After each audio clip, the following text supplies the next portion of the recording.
Greetings and welcome to my new calculus channel. My name is John Gabriel. So, the person you're looking at there is Kerry Solo. He's some idiot I happened to meet, well, I'd say probably about 20 years ago.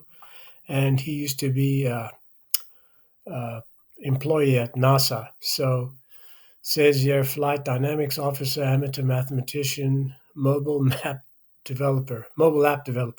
Anyway, this guy here was telling me back then that you could define anything you wanted to. So, for example, you could say uh, define X and then just build a whole theory about it. So, now I'm going to show you why this guy and many other like he are idiots. Okay. For example, uh, one cannot define concepts according to one's whimsical notions.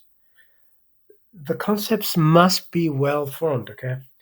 And people like Kerry Salo, Martin Cliver, Mark Chukarol, Jean-Pierre Massager, and a whole host of others, all morons, don't realize this fact. So, for example, the operations of arithmetic, which I'm going to talk about now, are determined by circle symmetry. No, not even God gets to define them. Okay. They exist independently of the human mind or any other mind. You can't just say, you can't just say this. Okay, let's go here. You can't just say P over Q times R over S times R over S is equal to Q. I'm sorry, that's PR is equal to PR. You can say that P over Q times R over S is equal to PR over QS, just as a definition.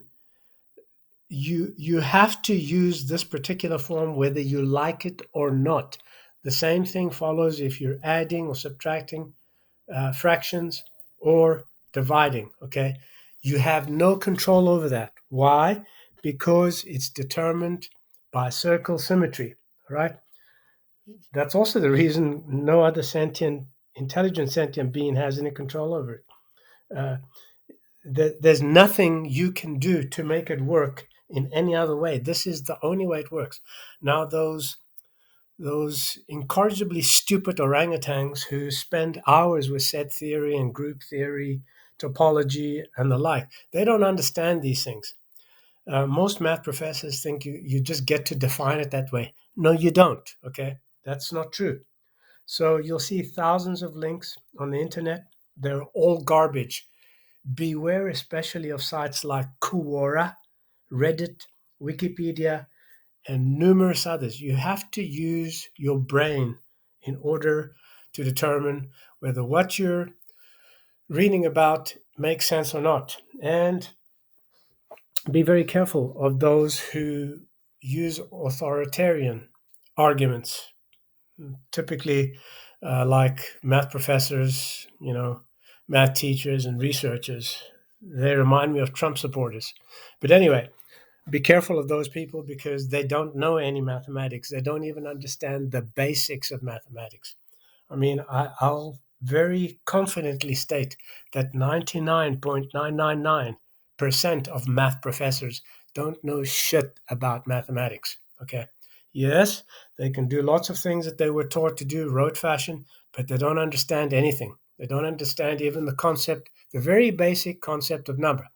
So, every arithmetic operation comes to you from the circle. Okay, so you have to choose, or you can choose any one of these colored lines as the unit, and then do all the arithmetic operations in exactly the same way. So, for example, if you're saying, if you're saying, whether you're saying 2 times 3 or you're saying 3/4 times 1/5, they're done exactly the same way in this geometry, which is the symmetry of the circle. Okay, they're not done differently. It's not like saying two groups of three, or I mean, how would you translate two groups of three so that it would be the same as, what would you say, 3/4 groups of 1/5? It's just garbage. That's not the same, okay? And that's because mainstream math professors are morons, okay? And so are your math teachers. They don't understand these things. They've never understood these things. So I'm going to quickly show you that it doesn't matter what you do, the operations are the same. So if you, for example, wanted the difference between these two lines, right? Difference between this line and this line, you could use a divider, okay? And the difference would be this little short line here. If you wanted the sum, it would just be the entire line, okay? So let's get rid of those. If you wanted to divide this line here by this line here, it would always be this purple line or this magenta line, okay? Always. And it doesn't matter whether this here is whether it is a unit of, let's say, one, this distance one, or a fraction or anything. This will always work the same way, okay? So, um, and for this reason, I'm going to recommend this little scatterbrained right now. I'm going to recommend my article on academia, also my free ebook, which is the Ultimate Book of Numbers, and also a free ebook on, it's not an ebook, it's an article actually, on how to teach yourself and your toddler basic mathematics. Okay, so I actually announced this in a link this year: Unlocking the Mystery of Numbers, Fractions, and the Four Basic Arithmetic Operations, a toddler friendly guide. So read this to see how easy it is and how you can teach yourself and your toddler if you both know how to count in whole numbers like 1, 2, 3, 4, etc. Okay, so it's an excellent article, and it tells you all the basics as you need to know them. It tells you exactly what you need to know and how you can understand it. So uh, this is one of the aspects of mathematics that, as I said, you'll see thousands of links on, but no one understands. They're all just basically vomit. Okay, now let's go to this applet here and see what happens with ratios of magnitude. So with a circle, it doesn't really matter what size unit you use. So for example, I've represented the magnitudes circle circumference here, as you see me waving with the hand, circle circumference to diameter, and also square diagonal to square side, okay?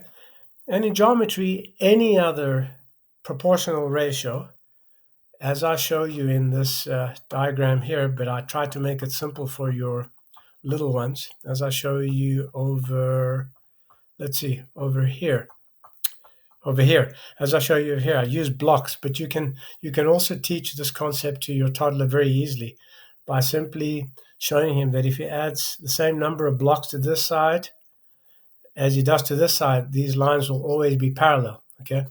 So if we do this, see, then this is another representation of these two lines here. It's if we write the ratio orange line to magenta line, it's this ratio here, pi over root 2, okay? And you can't find a number because there is no number which describes them. You can only use approximations, okay? So in geometry, a common denominator is not the same as in algebra. And also geometry allows smaller or larger magnitudes to measure each other. And the theory of fraction comes to us directly or entirely, rather, from geometry. So in geometry, for example, Marcus Cliver should be listening to this, a magnitude p is a factor of magnitude pq if p measures pq as a whole. What does this mean? Another way of saying that p is a factor of pq is if there is no remainder after p has been repeatedly subtracted from pq. And yet another way is to say that it is if p is added at least once or more times to itself, it will eventually be equal to pq. So as a simple example, let's just get a new canvas here. Okay, so let's say pq equals to 6. Okay, and that P is 2 and Q is 3. So we say that we subtract from 6P once and subtract it again and again until we can't subtract it anymore, right?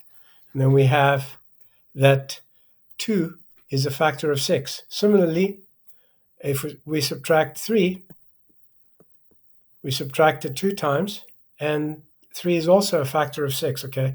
But these don't have to be integers or whole numbers. They can be any other rational number you can think of, right? And there is no such thing as a real number or a rational or an irrational number. That's just garbage.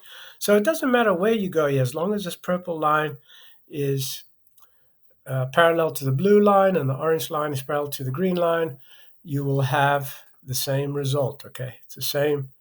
It's the same. In geometry, this means the same thing. In other words, this ratio here of the orange line to the measure of the orange line to the magenta line is the attempted measure of pi over the constant, which is root 2, okay? So I hope you've learned something from this and that you'll be able to take away this knowledge and use it in whatever useful way you can. So I'm going to place links to some of these important articles that relate to all the information I've just described, and also recommend the main article which I suggested all of you learn, which is what does it mean for a concept to be well formed? All right, and then again, this video here is a very important video because it was compiled at my request by a contributor who wanted to remain anonymous for obvious reasons.